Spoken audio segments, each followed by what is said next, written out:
এই যে জাহাজগুলো জাহাজগুলো ঢুকেছিল বাংলাদেশের চট্টগ্রামে, পরপর বেশ কয়েকটা জাহাজ ঢোকে, সেই খবর আপনিও দিয়েছেন, আমরাও সেই খবর করেছি।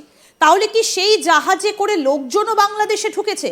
এই সমস্ত জিনিসপত্র যেগুলো হাতে নিয়ে আমরা দেখতে পাচ্ছি যে উত্তেজিত বেশ কিছু মানুষ তারা ধানমন্ডির বাড়িতে ঢুকে গেলেন, গেট ভেঙে শেখ হাসিনার নামের ফলক ভাঙা হচ্ছে। এরা কি এসেছেন তাহলে বাইরে থেকে? এই সমস্ত জিনিসপত্র কি আনা হয়েছে তাদের হাতে, যেগুলো আমরা দেখতে পাচ্ছি? 5 আগস্টের আগে জুলাই থেকেই বাংলাদেশে আইএসআই এর সদস্যরা বাংলাদেশে এন্ট্রি নেয় এবং তারা কিন্তু এই ছাত্র জনতার একটি অংশ, যাদেরকে তোমরা ছাত্র জনতা বলছো, তাদের একটি অংশকে তারা প্রশিক্ষণ দিয়েছে এবং বাংলাদেশে জুলাই আগস্ট ঘটানোর পিছনে যে অস্ত্র ব্যবহৃত হয়েছে সেই অস্ত্র পাকিস্তান থেকেই এসেছে। এটা আমাদের কাছে এই ধরনের ইনফরমেশন আছে। এবং তারা তো 5 আগস্টের পরে চলে যায়নি, বরং তারা আরো বেশি করে এসছে। এই জাহাজে করে এসছে কিনা সেটা আমি নিশ্চিত নই, কিন্তু তারা বিমানে করে এসছে, সেই প্রমাণ আমাদের কাছে আছে এবং তারা বাংলাদেশেই অবস্থান করছে। ধরো আমরা 4-5 জন আইএসআই অফিসার এসছে, তাদেরকে জানতে পারছি, কিন্তু আইএসআই এর অফিসাররা বিভিন্ন মোড়কে বিভিন্ন চাকরি বাকরি নিয়ে এখন বাংলাদেশে প্রবেশ করছে, সরকারি এবং বেসরকারি খাতে। পাকিস্তানি অ্যাম্বাসির চাকরি নিয়ে এসছে অনেকেই এবং বেসরকারিভাবে অনেকেই আসছে। হ্যাঁ, একটা জিনিস তোমাকে দেখতে হবে, গত পরশু বা 2 দিন আগে বাংলাদেশের যিনি প্রধান উপদেষ্টা ডক্টর ইউনূস তার একটি সভায় বলেছেন যে বাংলাদেশের যুদ্ধ অবস্থা, সর্বসময় যুদ্ধ অবস্থার প্রস্তুতি রাখতে হবে। তো গৃহযুদ্ধ তিনি বাঁধিয়ে দিয়েছেন এর মাধ্যমে। আমরা কালকে যে ব্যাপারটা, যে তার যে সেই যুদ্ধ অবস্থার পরিণতি যে কি হচ্ছে তা কালকে আমরা দেখতে পেলাম। যে দেখো, কালকে যদি শেখ হাসিনা রাত 9টায় একটি ভাষণ দিয়েছেন ছাত্র জনতার উদ্দেশ্যে, যদি সেই ভাষণে তিনি বলতেন যে প্রতিরোধ গড়ে তোলো, আর কিছু লাগতো না, তাহলে কালকেই রাতে গৃহযুদ্ধ বাংলাদেশে শুরু হয়ে যেত। কিন্তু তিনি খুব সাবলীলভাবে, সাধারণভাবে ছাত্র জনতার উদ্দেশ্যে বলেছেন, ছাত্রদের উদ্দেশ্যে বলেছেন যে তোমরা ভুল পথে ছিলে, তোমরা বই খাতা নিয়ে স্কুল কলেজে ফিরে যাও, তোমরা মা বাবা শিক্ষকদের সম্মান করো, তোমরা সুন্দর বাংলাদেশ গড়ার প্রত্যয়ে এগিয়ে চলো। উনি কিন্তু একটি জায়গাও বলেনি। যখন উনি ভাষণ দিচ্ছিলেন তখন কিন্তু বাংলাদেশে ওনার 32 নম্বরের বাংলাদেশের 32 নম্বর ভাঙা হচ্ছিল, তখন ওনার সুধা সদন ভাঙা হচ্ছিল। সেই পরিস্থিতিতে দাঁড়িয়ে শেখ হাসিনা একটি বারও প্রতিশোধের কথা বলেননি। তিনি বলেছেন যে তোমরা বাংলাদেশে তোমরা তোমাদের কাজ করো, দেশের কাজ করো। হ্যাঁ, তো সেখানে গৃহযুদ্ধ উনি চাইলেই লাগিয়ে দিতে পারতেন। উনি কাল যদি বলতেন যে প্রতিরোধ গড়ে তোলো, তাহলে কম করে হলেও। কিন্তু আজকে সকালে, গতকাল রাতে এত বড় একটা ঘটনা ঘটে যাবার পর আজকে কি মোহাম্মদ ইউনূসের তরফ থেকে বা বাংলাদেশ প্রেস সচিবের তরফ থেকে কোনো রকম কোনো বিবৃতি এসেছে? এখন পর্যন্ত আসেনি। এ বিষয়ে তারা বিবৃতি হয়তো দেবেন, তাদের কাছে তো সব রেডি থাকে, কারণ একটা পূর্ব পরিকল্পিত ঘটনার বিবৃতি নিশ্চয়ই তারা রেডি করে রেখেছেন, যে কোনো সময় হয়তো সেটা দেবে। কিন্তু এটার আর বিবৃতি দেখে আমাদের লাভ কি বলো? এটার আর বিবৃতি দেখে আমাদের লাভ কি?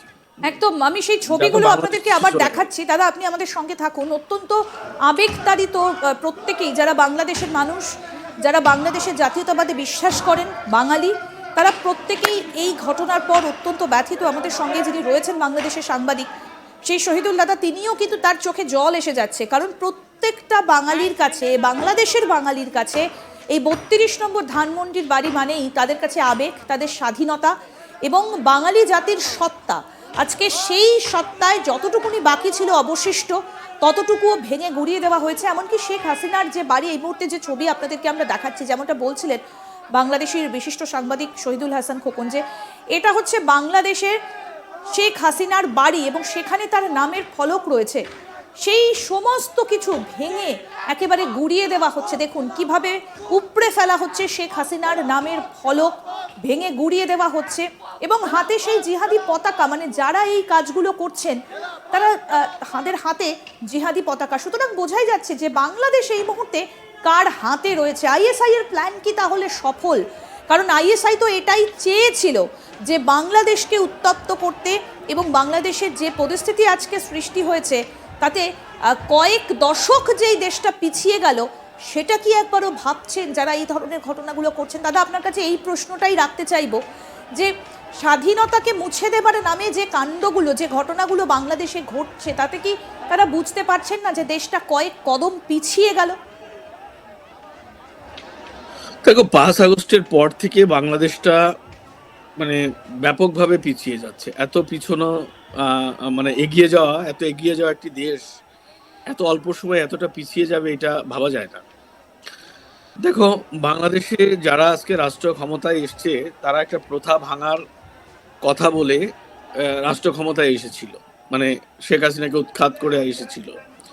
তারা বলেছিল যে বাংলাদেশের অসালয় ভেঙে বাংলাদেশের যে সন্ত্রাস, দুর্নীতি, স্বৈরাচারিতা, অমুক তমুক ভেঙে তারা একটি নতুন বৈষম্যহীন রাষ্ট্র ব্যবস্থা কায়েম করবে। এটাই ছিল তাদের ডাক। সেই ডাকেই কিন্তু বাংলাদেশের মানুষ একটা অংশ সাড়া দিয়ে রাস্তায় নেমেছিল। এবং 5 তারিখের পর থেকে যখন মব সন্ত্রাস শুরু হয় দেশে এবং রাষ্ট্র সরকার গঠনের পর থেকে বিভিন্ন ধরনের কর্মকাণ্ড আমরা দেখতে পাই, ঠিক তখন থেকে কিন্তু দেশের মানুষ ঘুরতে শুরু করে। এবং এই পরিস্থিতিতে দাঁড়িয়ে বাংলাদেশের মানুষ কিন্তু ঘুরে দাঁড়িয়েছে পুরো দামে। হ্যাঁ, এখন যারা এই যে মব সন্ত্রাসের সঙ্গে আছে, যাদেরকে তুমি আজকে এই বাড়ি ভাঙতে দেখছো, 32 নম্বরে হামলা করতে দেখছো, মুক্তিযুদ্ধের স্মৃতিতে হামলা করতে দেখছো, বঙ্গবন্ধুর উপর স্ট্যাচুতে হামলা করতে দেখছো, এদেরকে কোনোভাবেই বাংলাদেশের মানুষের সাথে সম্পৃক্ত মানুষ বলা যাবে না।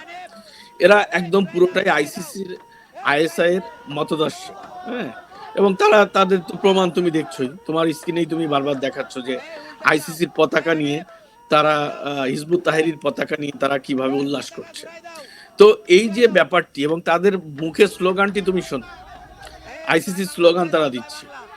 আইসিস যে স্লোগান দিয়ে সিরিয়াতে মানুষ হত্যা করেছে, জবাই করেছে, খুন করেছে, নারী ধর্ষণ করেছে, ঠিক সেম সেই জিনিসটি তো বাংলাদেশে ঘটছে। দাদা, এই মুহূর্তে দাঁড়িয়ে বাংলাদেশের নেতৃস্থানীয় বলতে শেখ হাসিনা, তিনি তো অনেকদিন আগেই দেশ ছেড়েছেন। খালেদা জিয়া, তিনিও দেশে নেই। এই মুহূর্তে রয়েছে জামাতের নেতারা, তার সঙ্গে রয়েছেন মোহাম্মদ ইউনূস। তাহলে কি মোহাম্মদ ইউনূস এই আইএসআই এর হাতেই ক্ষমতা অর্পণ করে দেশ ছেড়ে চলে যাবেন? কারণ তাকে তো একটা সময় ক্ষমতা ছেড়েই দিতেই হবে, কারণ তিনি তো উপদেষ্টা। বাংলাদেশে এই মুহূর্তে যে ষড়যন্ত্র চলছে, এই ষড়যন্ত্রটি চলছে একটি ইসলামিক রাষ্ট্র প্রতিষ্ঠার জন্য।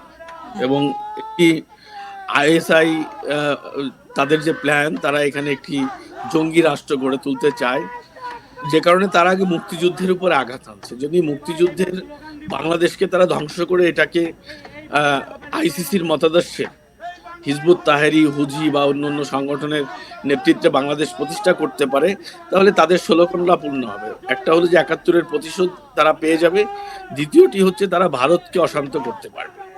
এটি হলো তাদের প্ল্যান, যে কারণে তারা এই মুহূর্তে ইউনূসকে সরাতে চাইছে। ইউনূসকে সরিয়ে সামরিক বাহিনীর সহায়তায় একটি তারা ইসলামিক রাষ্ট্র ব্যবস্থা কায়েম করতে চাইছে।